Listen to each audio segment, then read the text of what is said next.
Hey everybody, happy Wednesday. Now, one thing I love to do on this channel, and I would like to do a lot more, is when I take a book, a best-selling, really powerful book on productivity, self-development, habit building, any of these topics that are certainly not written about language learning and are not written for language learners specifically, and taking the content and seeing if I can reframe and sort of distill the key takeaways in a way that is really helpful for language learners. Now, today is another one of those videos where we're going to be looking at a specific takeaway from the book Essentialism by Greg McKeown. Very popular book, very well known. I've been really enjoying reading it. And again, a lot of the book is certainly not really for language learners, but I think I have a really cool thought for you that is going to impact your language learning today.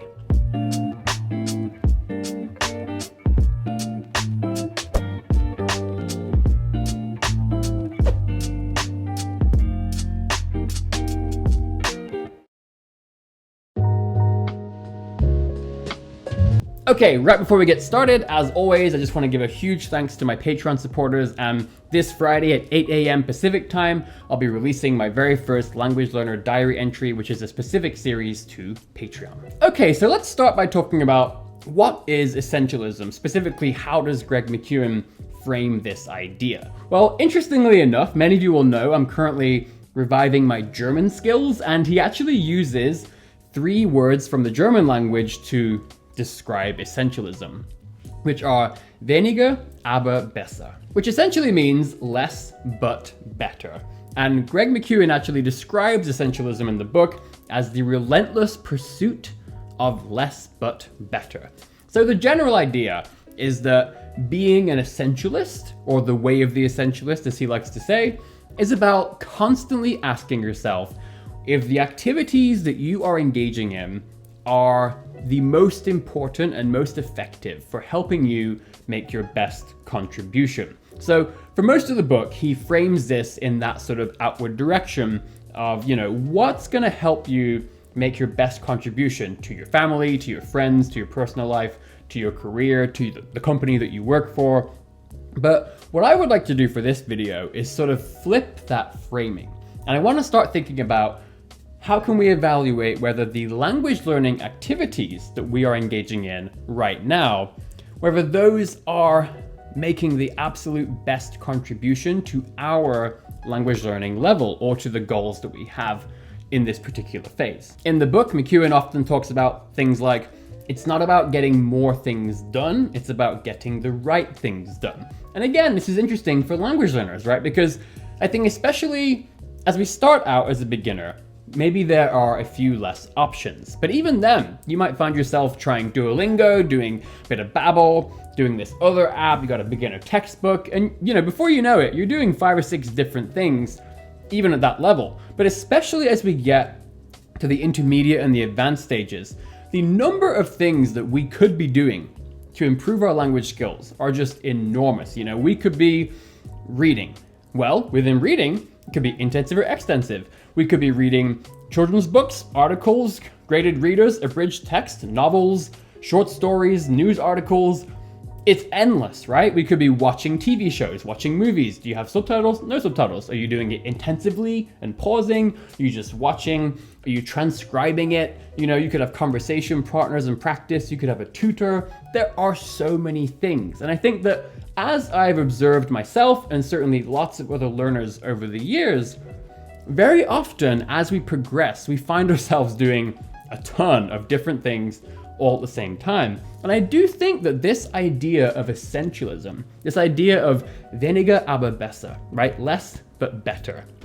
It's really helpful for us language learners because it's kind of useful to think about what are your goals right now? In the last video, I talked about how you may have an overarching goal of becoming a fluent speaker in Arabic, let's say, but you may have a very specific goal right now. So let's say that you want to be a fluent speaker of Arabic, and 3 times per week you have a tutoring session where you do conversation practice, but you're finding that your comprehension skills are really lacking and your vocabulary is just not large enough. And so when you have those conversation sort of sessions, you're struggling to understand very well and you're not able to really express your ideas, so you're not getting as much value out of those sessions. So maybe your goal right now is really to improve your comprehension skills, specifically listening comprehension, and you want to enlarge your vocabulary. Well, if that's your goal right now, then this idea of essentialism and this sort of practice of relentlessly pursuing less but better, in this case, less activities, well, you may find that perhaps it's not that helpful right now to have those 3 probably expensive tutoring sessions every single week. Maybe what you should be doing is focusing on those activities that will make their best contribution to your goals, your listening comprehension skills, and enlarging your vocabulary. That could be an example of how an essentialist approach will help you to narrow down doing less activities, but better activities, specifically with regards to reaching your current goals. So that's kind of it. There are a few other ideas in the book that I think are extremely helpful and that take a very different angle, so I'm going to save those for another video. But again, I quite like this idea if I think back to my own learning. Very often I find myself doing a whole variety of different things. The author also has this nice phrase where he says, "It's about living by design, not by default." Now, I always talk about how, I rarely ever preach. You'll notice that most of my videos, I'm not preaching to you. I'm not trying to frame myself as your teacher or as some expert who's talking down to their students. I try to talk to everybody on my level. This is just me sharing my experiences, and in some cases, my experiences helping people learn languages. But I'm not talking down to you, and I'm not prescribing that you should do X or Y.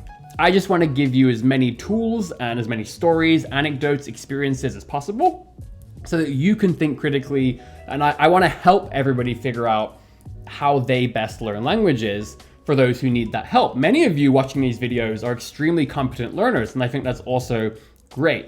So what I like about this quote, it's about living by design, not by default. We can think about language learning. It's about learning by design, not learning by default, which means that we should be trying to figure out how do we design our best system for learning languages, not just do the things that everybody else does, not just do the things that some famous YouTube polyglots say or that they do, right? Those could be great activities and there's great value there, but we should also always be reevaluating and thinking, am I doing this by design or am I just doing it by default? So in closing, what I would love to ask all of you to do is take 15 minutes. And I want you to think about what are all the different language learning activities that you're doing right now in any particular language. If you're learning one language, then list all those activities out. If you're learning several languages, you might even find it helpful to list all those out. And in each language, just take a second to think, am I really focusing my time on the thing or things that are really making the best contribution to my current language learning goals?